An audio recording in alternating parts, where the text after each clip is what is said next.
एक बहुत ही important JavaScript interview question आपकी स्क्रीन पे है और आप सबको इसका आउटपुट कमेंट्स में बताना है। देखते हैं किसको किसको ये कॉन्सेप्ट ऑलरेडी पता था। तो इस कोड में मेरे पास एक यूजर का ऑब्जेक्ट है जिसके अंदर दो चीजें हैं, एक है नेम, एक है ग्रीट फंक्शन। और ग्रीट फंक्शन के अंदर फिर से हमने सेट टाइम आउट रखा है जो कि एक मैसेज प्रिंट कर रहा है और इस मैसेज के अंदर हमने दिस से एक वेरिएबल को रेफर कर रखा है। अब आप सबको लग रहा होगा कि हम यहाँ पे ग्रीट फंक्शन को कॉल कर रहे हैं और ग्रीट फंक्शन के अंदर क्या है, सेट टाइम आउट है और ग्रीट फंक्शन जो है वो यूजर ऑब्जेक्ट के अंदर रखा हुआ है। इसका मतलब दिस डॉट नेम रेफर करेगा श्रुति को।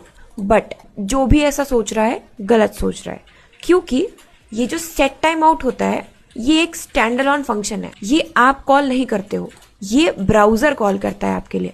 कैसे, समझाती हूँ। तो यहाँ पे जैसे ही आप यूजर डॉट ग्रीट को कॉल करोगे ग्रीट फंक्शन चलेगा, ठीक है। अब ग्रीट फंक्शन के अंदर आपने सेट टाइम आउट को बोला है कि आपको ये मैसेज प्रिंट करना है बट 1 सेकंड के डिले के बाद। इतने के बाद आप अपने कोड में आगे बढ़ जाते हो और 1 सेकंड हो जाने के बाद ये वाला काम ब्राउजर करता है। यानी ब्राउजर याद करता है कि आपने बोला था 1 सेकंड के बाद ये मैसेज प्रिंट करना है, तो ये ब्राउजर याद करेगा एंड इस कोड को एग्जीक्यूट करेगा। तो इस केस में यहाँ पे दिस का मतलब आपका यूजर नहीं है, बिकॉज यूजर इसको कॉल नहीं कर रहा है, इसको कॉल कर रहा है ब्राउजर। और ब्राउजर के पास कोई नेम तो होता नहीं है, तो इसलिए इस केस में दिस डॉट नेम हो जाएगा अनडिफाइंड। अब मैं इसको रन करके दिखाती हूँ।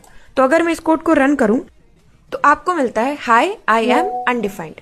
दैट मीन्स यहाँ पे दिस डॉट नेम आपकी श्रुति नेम को रेफर नहीं कर रहा है। अब ये भी समझ लेते हैं कि इसको करेक्ट कैसे करना है। तो इसको करेक्ट करने का एक तरीका है एरो फंक्शन। पहले मैं इसको चेंज करती हूँ एरो फंक्शन में। तो यहाँ से हटाएंगे फंक्शन एंड यहाँ लगाएंगे एरो, ठीक है।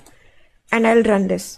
तो अब 1 सेकंड के बाद मुझे मिला हाय आई एम श्रुति। अब ऐसा क्यों हुआ? क्योंकि एरो फंक्शन के पास उसका खुद का दिस नहीं होता है। वो बोलता है कि भाई जहां से मेरा बर्थ हुआ है, जहां से मैं ओरिजिनेट हुआ हूं, मैं उसी दिस को फॉलो करूंगा। तो क्योंकि अब ये set time out greet function के अंदर आता है और ग्रीट फंक्शन यूजर ऑब्जेक्ट के अंदर है, अब आपका लॉजिक सही है। यानी कि यहाँ पे दिस रेफर करेगा यूजर के अंदर रखे हुए नेम वेरिएबल को, यानी कि श्रुति को। तो इस केस में यहाँ पे आपका मैसेज मिलेगा हाय आई एम श्रुति।